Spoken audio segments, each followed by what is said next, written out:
and they want everything to be clear and correct. I mean, most Germans speak really well, they speak good English, but it's not only about the language. There were more German buyers than British buyers in Centro. Temporarily number one. This idea that we have in Spain and where owning your house is something that means that you've achieved something in life, they don't seem to feel that way. What is the importance of German buyers in terms of the scale, the ranking of foreign buyers? Welcome to the Country Files. 5 things that we think you should know about German buyers. Hi, Peter. Hi, Alfredo. Now we're in a different part of your new office in Marbella. Where are we? Well, this is one of our 2 new conference rooms. We call this the green room. Where's the green? Oh, is it? Yeah. It's on the walls, man. Yeah. Must be colorblind. Okay, so we're talking about German buyers. Now, I'll start off with just some stats. Yeah. Okay, well, at least a rough stat. But I'll ask you, what is the importance of German buyers in terms of the scale, the ranking of foreign buyers? Do you know it? Well, they're number 2. They're number 2, yeah. Exactly, after the Brits. So Germans buy more property than anybody else in Spain, foreigners, except for the Brits. And they're quite close. But they beat the Brits once. About 2 years ago or so, there was a quarter in which there were more German buyers than British buyers in Centro. Temporarily number 1. Temporarily number 1. So I think that is something that in the Costa del Sol we may not sense as much, because in the Costa del Sol they aren't in the top 3. In the top Costa del Sol is UK, Belgium, Sweden. But the second point of the 5 things you should know is that this is quite a hot topic, really, and it relates to language preferences. Tell me about that. It's not only the Germans, of course. I mean, I think everybody that works in the industry will know that many nationalities, buyers, clients, they prefer, if possible, to speak their native tongue with their agents or with a lawyer or anyone really helping them. That's why, of course, we have a lot of international people around. That's why I'm here, one of the reasons. But Germans, yes, I mean, most Germans speak really well, they speak good English. But it's not only about the language. It's just that it's very important for them. This is my experience, and from the research that we have done, they're thorough in their processes. They want to expect, and they want everything to be clear and correct, information to be correct, explanations to be correct, to have that information of course, available to them. And the language here plays a part, I would say, maybe more actually than when compared to maybe other nationalities. So if they can speak their native tongue with somebody that as well, of course, that can add all the other relevant factors like the competence and the information, etc., then you serve them better, then you assist them much better. They feel confident and can move ahead with their investment, ideas, processes easier. Have you got a German speaker here? Yeah, we have Anna is one of our lawyers here, and she's the Spanish-German lawyer with a Spanish law degree, but she's fluent in German. So I would say that she takes care of most of our German clients.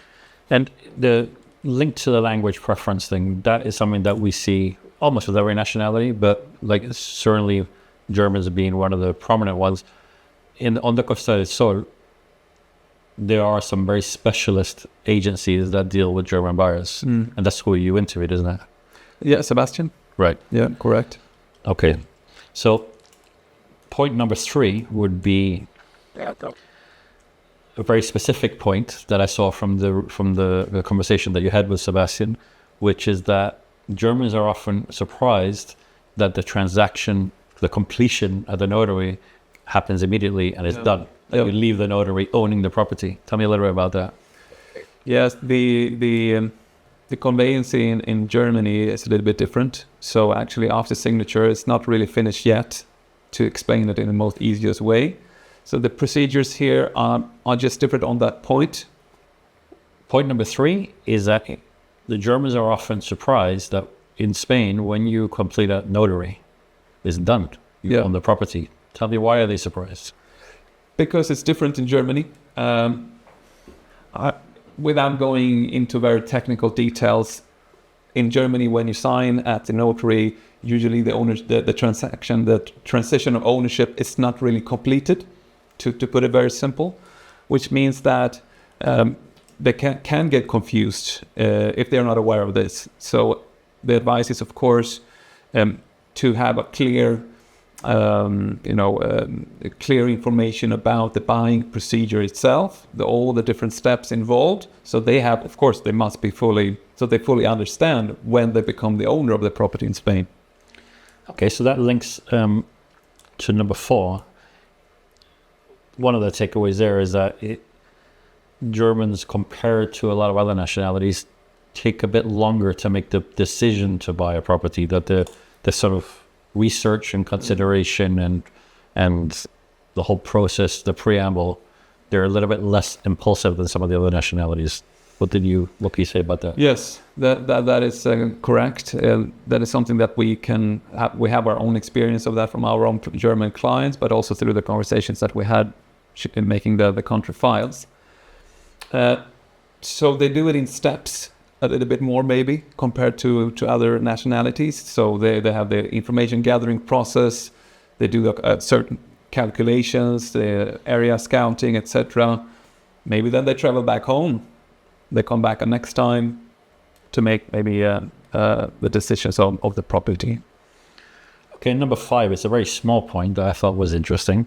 I hope not to catch you off guard here, but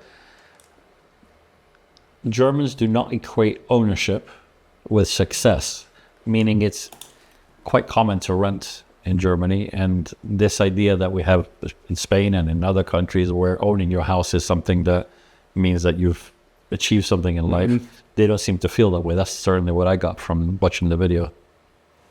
Yeah, I remember that. It's interesting, actually. And I guess that's quite normal if you come from a market with a lot of long-term rental instead of actually the ownership.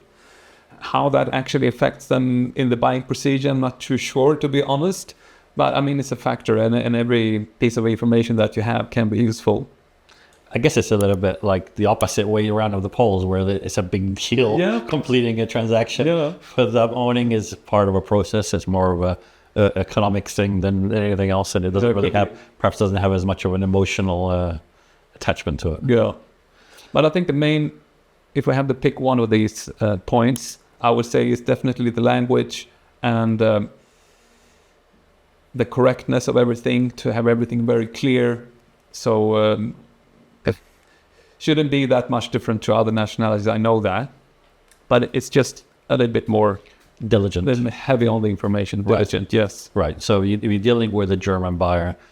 If nothing else, make sure that you dot all your I's, cross all your T's, and that as much information is ready for them about the transaction and about the property itself as possible. Yeah. Perfect. Thank you very much. Thanks, Alfredo.